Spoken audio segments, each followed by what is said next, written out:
Bonjour à tous. L'Union européenne, notre sauveuse face aux feux de forêt, c'est le récit médiatique, politique, gouvernemental, macroniste bien sûr. Je vais vous démontrer exactement l'inverse. Argument à l'appui, je pense que vous allez apprendre beaucoup de choses dans cette vidéo. L'Union européenne, au contraire, pompier, pyromane.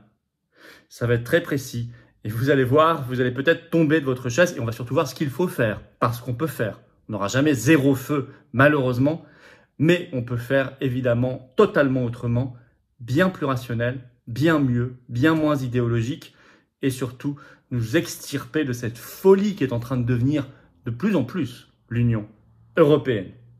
Je vous donne rendez-vous ce vendredi 12 août à 19 h pour un direct sur cette chaîne YouTube. Soyez là et faites venir du monde, peut-être des gens qui n'ont jamais encore assisté à ces directs, parce que c'est l'occasion pour moi de répondre en direct à vos questions. Je les prendrai dans les commentaires.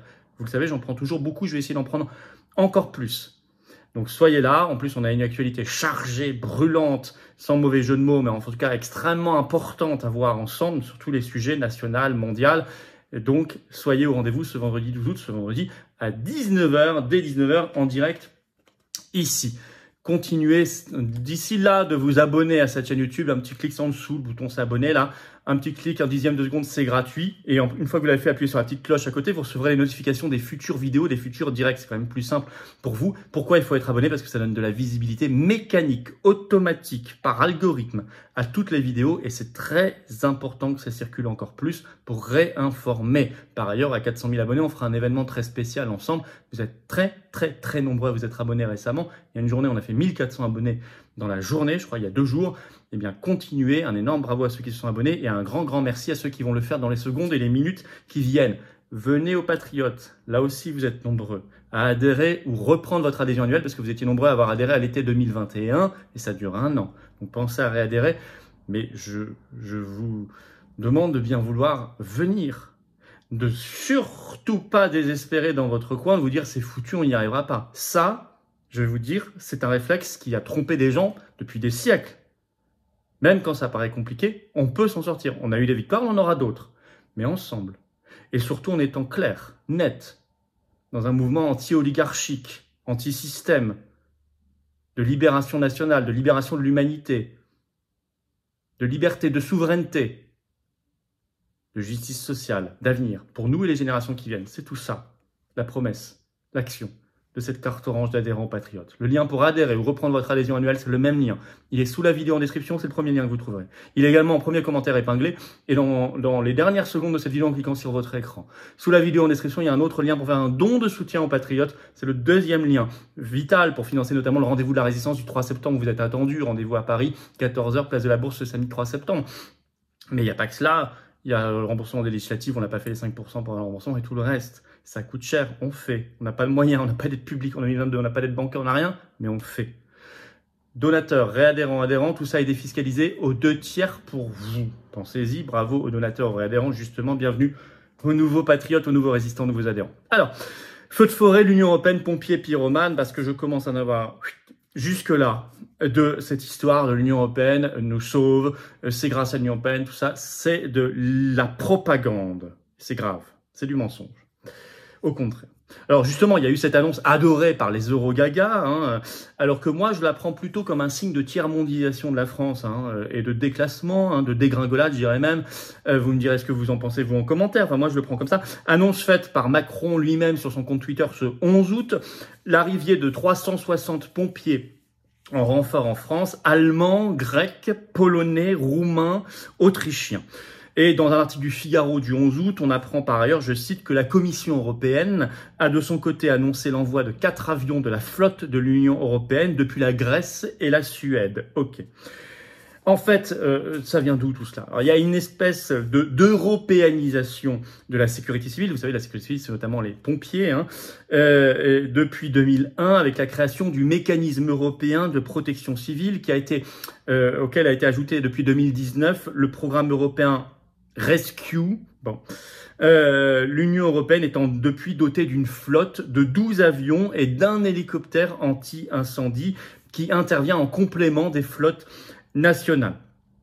Résultat, eh bien, la Commission européenne est très fière de communiquer là-dessus. Bien sûr, ça fait sa publicité. Elle peut mettre son logo partout, vous savez, le truc bleu à étoile jaune.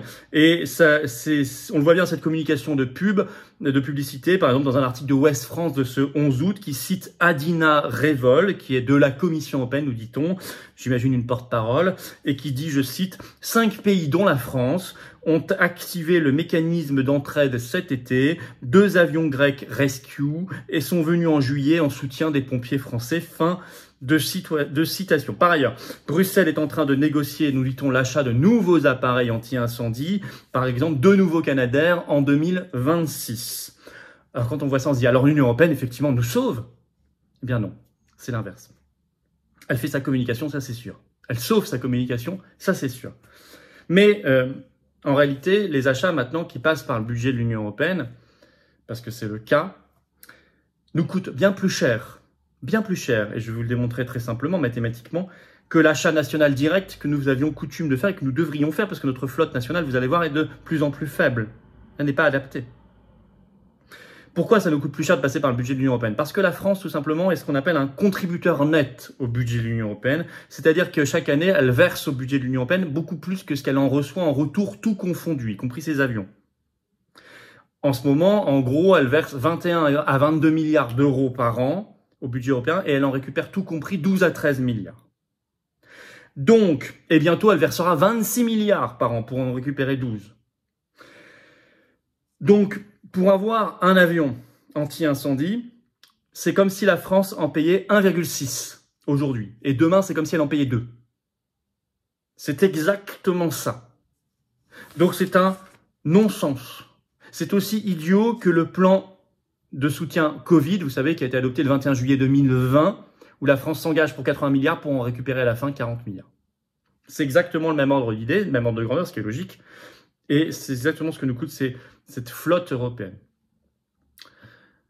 Par ailleurs, surtout, si on en est là, si la situation est si grave et humiliante pour nous, d'aller chercher des pompiers roumains, polonais, etc., c'est parce que notre sécurité civile a été touchée de plein fouet par les décisions et les exigences européennes et continue de l'être. Je vous explique tout. D'abord, l'austérité. La sécurité civile n'a pas échappé à l'austérité imposée par l'Union européenne. Je rappelle plusieurs articles, il y en a plein. C'est pas exhaustif, mais je vous en cite quelques-uns. Par exemple, l'article de la Gazette des communes, toujours en ligne, tout cela, du 2 décembre 2015, le titre « Les sapeurs-pompiers en grève contre l'austérité ». Ouest France, beaucoup plus récent, 20 juin 2022. Je cite le titre. Sous-effectif, rémunération, délai, 3 petits points, des pompiers à nouveau en grève dans le Calvados. Public Sénat, 14 janvier 2019, je cite. Les sapeurs-pompiers manifestent à Paris les raisons d'un malaise profond. Et tant d'autres articles qui pointent tous les mêmes problèmes. Et l'Union européenne, par sa politique d'austérité, ses grandes orientations de politique économique, ses exigences d'austérité, est évidemment largement à la source de cela. D'ailleurs, un point complet fait par Le Figaro dans un article intéressant qui est en ligne, qui date du 21 juillet dernier, je cite le titre « Matériel en sous-nombre, vieillissant, mal entretenu ». 3 petits points. La gestion des moyens aériens de la sécurité civile pose question. Et vous allez voir que l'Union européenne a un effet doublement pervers. D'abord, elle impose l'austérité et ensuite, elle fait que nos gouvernements n'investissent pas au niveau national parce qu'ils se cachent derrière les programmes européens. Je cite, donc pour que vous compreniez bien, un extrait de cet article du Figaro du 21 juillet 2022. Je cite. De plus, les plus vieux avions datent de 1995. Les trackers auraient dû être retirés du service en 2008, puis en 2020, mais un manque d'anticipation n'a pas permis un bon renouvellement, regrette Laurent Michelet. En visite à la Thèse de Bûche auprès des pompiers, Emmanuel Macron a annoncé mercredi vouloir acheter plus d'avions de lutte contre les incendies. Les 22 avions dont est dotée la protection civile étant suffisant ces dernières années. Est-ce qu'il faut en avoir davantage? La réponse est oui, a-t-il jugé, soulignant que cette flotte augmentée serait européenne. Donc la France n'aura pas d'augmentation de sa flotte nationale, on va miser sur ce système rescue, etc. Donc vous voyez, non seulement l'Union européenne a dégradé notre nombre d'avions, l'entretien, le vieillissement, il y a beaucoup de pannes, beaucoup qui ne sont pas utilisées, qui ne volent plus, parce qu'il y a l'austérité. Et en plus, maintenant, on dit on va attendre, on va faire le système européen, etc., avec la Commission, pour ne pas acheter au niveau national.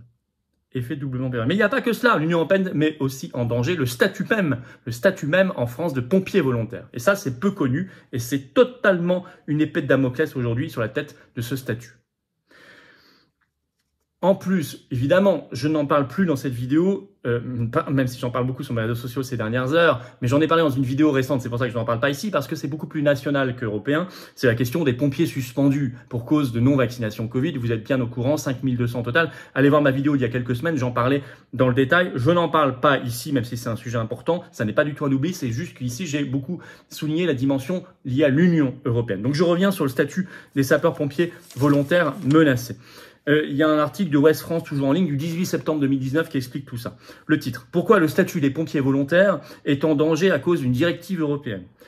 Je cite: par la possible application extensive de la directive européenne sur le temps de travail de 2008, je cite toujours, cette directive rendrait incompatible l'exercice de l'activité de pompier volontaire avec l'emploi salarié. Bon, alors ce qui est normalement la norme.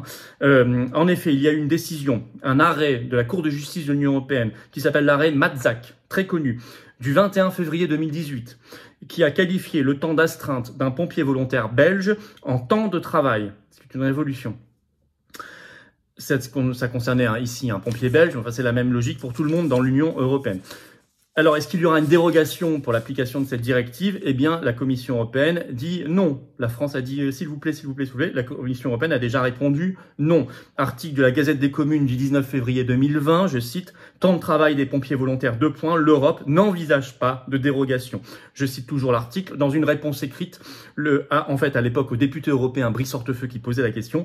Donc, je cite: le commissaire à l'emploi et aux droits sociaux, Nicolas Schmit, précise que la Commission européenne n'a pas l'intention de réviser la directive européenne sur le temps de travail, ni de présenter une directive spécifiquement consacrée aux volontaires dans les services de sécurité et de protection civile. Fin du dossier. Or, ce statut de pompier volontaire en France, il représente 79% de la profession. 79%. 4 sur 5. La question n'est donc pas du tout réglée, je vous le disais, c'est une épée de Damoclès permanente qui peut tomber à tout moment sur ce statut et le tuer.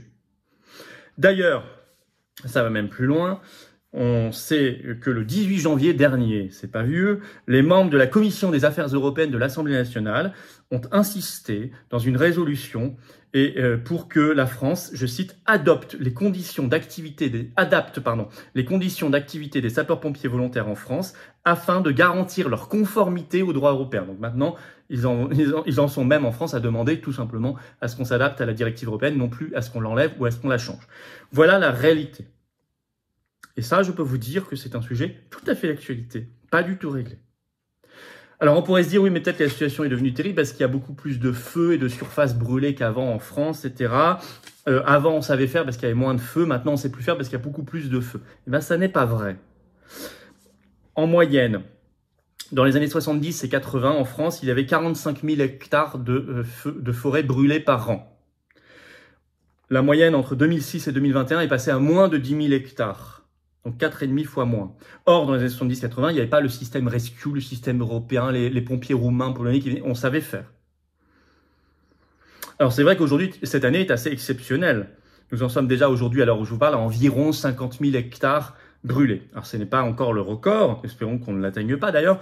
Nous avions atteint 73 000 hectares en 2003 et 88 000 hectares en 1976, qui reste le record absolu. Mais vous remarquerez qu'en tendance, sur ces 2 dernières décennies, c'est 4,5 fois moins que les 2 décennies précédentes.